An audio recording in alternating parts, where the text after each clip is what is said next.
তো বন্ধুরা দুপুরবেলা খেতে বসেছি আর আজকে সবাই মিলে বসে পড়লাম। সবাই বলতে মা তো বাড়ি চলে গেছে, আমি এখানে কর্তামশাই, ছেলে আর বাবা।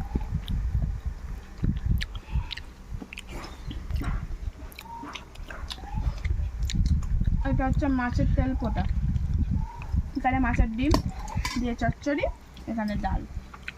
তো এই হচ্ছে একটা রান্না। অনেকদিন পর আমি রান্না করলাম, নাহলে মা ছিল, মাই রান্না বান্না করতো। না করে করে ভালো লাগছে না রান্না করতে, তো কী করবো, অগারটা করি। তবে মাছের তেল দিয়ে না উচ্ছেটাও বেশ ভালো হয়েছে।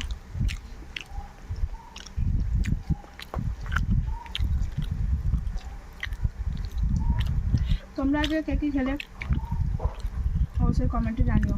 আজকে রবিবার, সবার ঘরে মাছ মাংস হচ্ছে, আমাদের ঘরে আজকে চচ্চড়ি, মাছের ডিম।